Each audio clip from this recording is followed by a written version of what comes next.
Alors, nous qui venons, oui, Cheikh, on n'est pas d'accord. Les savants ne sont... Mais quels savants?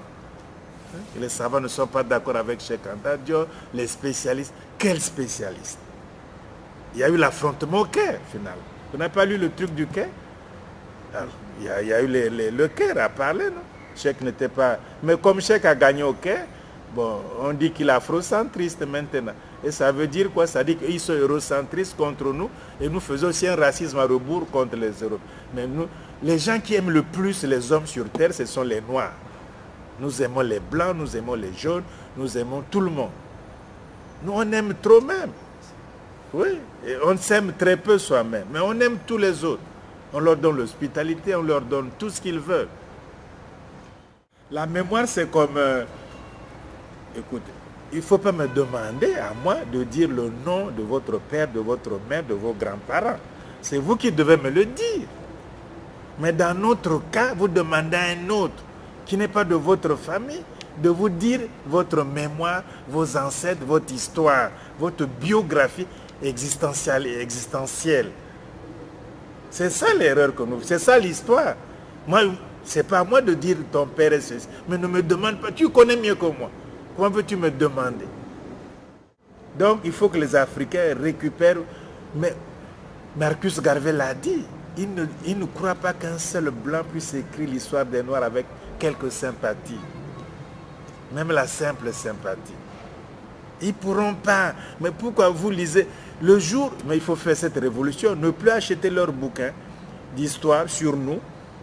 Parce que c'est nous qui achetons. Les Blancs eux-mêmes n'achètent pas ces livres. Tu as cru que les Blancs ils vont acheter des livres sur Joséphine Baker?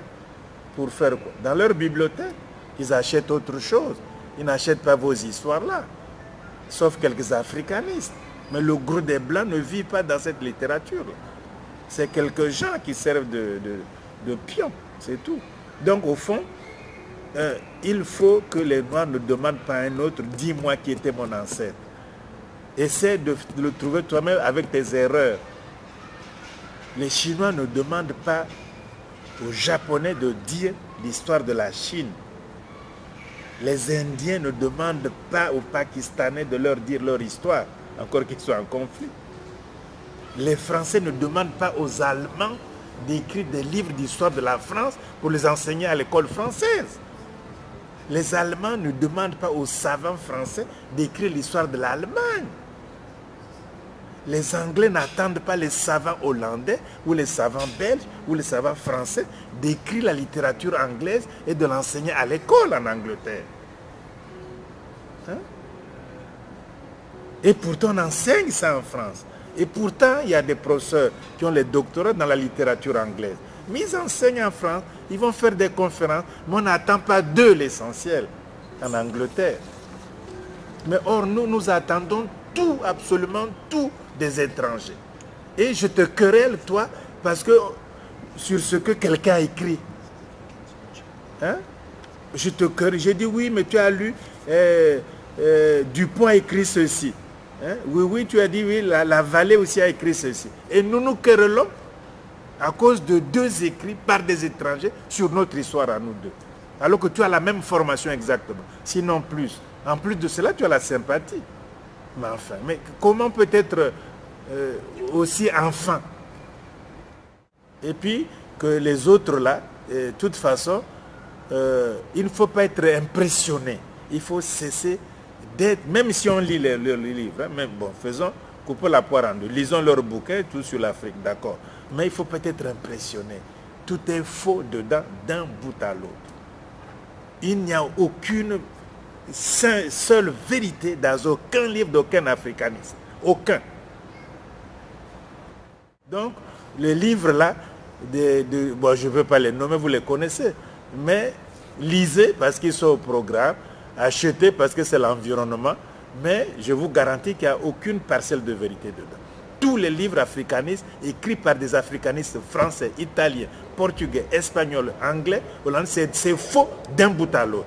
C'est du mensonge. Ce sont des crétois, c'est-à-dire des menteurs qui savent qu'ils mentent, mais ils mentent quand même. C'est ça un crétois. Ils sont tous crétois. Ils mentent. C'était moi quelqu'un qui dit que, voilà, mais sur l'Égypte, le cas est bien précis. Sur l'Égypte ancienne, l'Égypte pharaonique, qui était africaine et nègre. Cette Égypte n'est même pas en Afrique. Elle est méditerranéenne, elle est au Proche-Orient. C'est des choses qui valent même pas un sou. Et qu'ils étaient bruns, les femmes étaient jaunes, et les autres étaient en rouge, et que n'importe quoi. Même quand l'ADN dit ceci, même quand la biologie moléculaire dit ceci, même quand les témoignages anciens disent ceci. Et voilà. Mais c'est faux, mais c'est la falsification de l'histoire. Moi, je ne sais pas pourquoi on lirait leurs bouquins. Il faut le dire clairement, il n'y a aucune vérité dans les livres écrits par les Européens, par les Blancs, sur l'Afrique noire, sur les langues, les civilisations africaines. Ils inventent des familles camito-sémitiques, ça se trouve où? Des familles amito-sémitiques ou afro-asiatiques, ça se trouve, c'est du mensonge. Tout est comme ça, et nous, on croit qu'ils disent la vérité.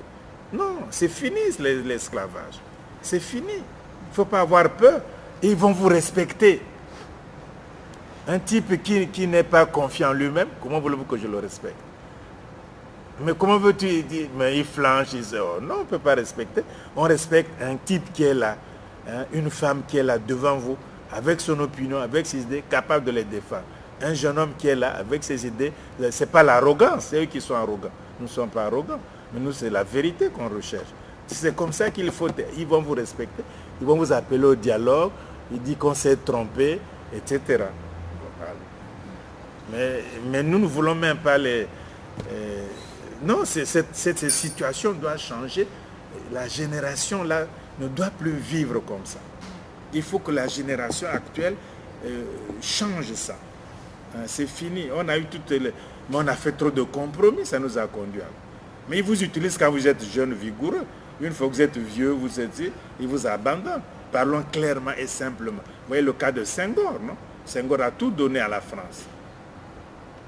Il a donné l'Europe à la France, c'est l'aliénation. Mais quand il est mort, c'est encore les Africains qui ont célébré Senghor. Les autres, non. Les autres, non, ils n'ont pas fait cas de Senghor, qui était un génie en poésie. Et qui était dans leurs institutions les plus prestigieuses. On ne lui a pas fait cas de Senghor. Alors, à quoi bon de faire des compromis dans ce cas? À quoi bon de leur plaire? Ils ne vous le rendront jamais. Il faut être soi, comme ça, on discute d'égalité à égalité. C'est vous qui diffusez maintenant l'information dans le monde entier à partir de votre propre analyse et vos propres choses, que personne ne peut connaître mieux que vous. Il y a tellement de choses à faire. Mais eux, ils veulent que ça soit comme eux, leurs canons, leurs trucs. Et puis nous aussi, non, il faut briser aussi ce monopole de l'explication de soi. Nous, on ne les explique pas. Pourquoi ils veulent nous expliquer? Il faut briser ce monopole qu'ils ont, espèce de tutelle, ce que Cheikh Anta Diop appelle la tutelle intellectuelle. On a besoin d'une tutelle intellectuelle. Si Obenga te dit ça, tu dis, oh Obenga, après tout, est-ce que c'est sûr même? Bon, maintenant, un gars qui a 23 ans, parce qu'il est blanc, il te dit, tu y crois. Et moi qui suis 4 fois plus vieux que lui, je te dis, tu n'y crois pas. Et qui a plus d'expérience. C'est la tutelle. Quand ça vient d'un blanc, c'est génial. Mais quand ça vient d'un frère ou d'une sœur africaine, oh, tu sais, c'est des histoires, ça. C'est le besoin de tutelle intellectuelle. On ne peut pas faire la renaissance quand on a besoin, on court par quelqu'un pour demander son parapluie, alors que le gars vous méprise, fondamentalement. Fondamentalement. En tout cas, son peuple vous méprise, sa race vous méprise. Et ils l'ont montré à travers l'histoire. Alors, ce n'est pas la peine de faire amitié avec eux. Moi, je ne suis pas ami avec eux, ils le savent. Ils me respectent, je le respecte. Et on discute. Mais être ami avec eux, non. C'est trahir l'Afrique. Ça veut dire quoi? Ami avec eux, manger, rigoler, dire oh, ça va, comment? Mais ça veut dire quoi? Que je n'ai plus de problème, qu'ils ne m'ont plus mis dans l'enfer dans lequel je me trouve aujourd'hui. Ces gens vous ont mis dans l'enfer. Aujourd'hui, nous sommes des malheureux, des parias. Alors que nous avons bâti l'Europe, nous avons bâti les États-Unis. Nous avons payé de notre sang cette affaire. La modernité, qui a souffert plus que nous. On commence à lire quand même l'histoire, on commence à comprendre. on commence à saisir, la conscience se développe. Tu vois, ça quand même, il y a des choses. Hein? Tout le monde, le basket, les athlètes, les musiciens, les intellectuels, les artistes, il y a quand même les techniciens africains. Il y a un grand éveil. On ne peut pas dire que c'est zéro, ce n'était pas comme ça avant. Les Africains qui résistent, qui veulent faire des compromis, perdent leur temps. Il ne faut même pas discuter avec eux. Donc on va trop loin, qu'il faut qu'on dialogue quand même, qu'il faut quand même pas condamner tout le monde. Il faut faire ceci. Oh, mais tout ça, est-ce que c'est utile même de discuter? Ça perd le temps. On ne discute pas de ces choses. Ils ne comprennent pas, ils seront isolés. D'ailleurs, leurs maîtres vont aussi les rejeter. Et ils viendront vers la fin, vers nous, vers vous. On dit, vont s'excuser, etc. On ne comprenait pas. Ah ben, c'est trop tard, de toute façon. Ils comprenaient, comment veut-il des grands garçons comme ça, hein, ou des grandes femmes comme ça, qui croient que faire plaisir à un Européen, c'est même glorieux pour eux. Hein? Oui, mais c'est simplement étrange, parce qu'ils sont manipulés. Hein? Ils sont manipulés par certains Africains. Hein? Alors finalement, ils croient que ça c'est, les Obenga, c'est quand même un extrémiste. Même Cheikh Anta Diop n'était pas comme ça. Bon, etc. Bon, tu vois, il est frustré. Bon, c'est un extrémiste, il est raciste de toute façon. Mais c'est vrai qu'on sent, je dirais qu'à partir du moment où le noir essaye de redevenir lui-même, c'est-à-dire de faire appel à son propre génie, on sent qu'il y a comme une espèce de blanc intérieur qui vient lui dire ne fais pas ça. Mais pourquoi tu veux? De toute façon, si il nous approuve, hein. Tu sais, on ne manque pas. On fait ce qu'on fait là depuis là. Il y a quelques années, un Espagnol que je ne connaissais pas, Iniesta, il est venu, on a dit qu'il écrit un livre en espagnol, l'Égypte nègre, hein, il est bien, etc. La présence africaine, on va à la Roma à côté, on prend un pot, on mange, etc. Ah, je dis c'est très bien, c'est encourageant, etc. Mais moi, par expérience, je ne suis... Non. Si ce n'est pas tranché, je perds mon temps. C'est tranchant. Je respecte, mais je n'avais jamais cru. Je n'avais pas cru, j'ai dit tant mieux. Ah, il fait ça. L'Égypte nègre, hein. Ah, je ne crois pas. Oh, le livre là, j'ai vu bien. J'ai dit je ne crois pas. Je ne crois pas. Et c'est vrai. C'est le gars qui est le plus contre les Africains aujourd'hui. Hein? Parce qu'ils voulaient peut-être m'embobiner dans leur truc là-bas à Barcelone. Moi, je tranche, je te respecte, mais fais, moi je fais. Pourquoi veux-tu que je sois sous ta tutelle? Ou tu mets quoi? Ça veut dire quoi? C'est fini. Bon, les autres font des compromis. Mais ils font des compromis. J'ai dit, ça va t'amener où? Ils vont te mépriser à la longue. Je dis, mais tu ne comprends rien. Mais il fait des compromis avec eux, il est gentil. Avec moi, il dit oui, c'est gars. J'ai dit, mais pourquoi tu vas même les voir? Les angénaux, pourquoi même? Mais pourquoi tu vas les voir? Hein? Alors ils écrivent, ils ont publié des trucs. Je dis, c'est compliqué. Bon, me faites, mais il faut que moi.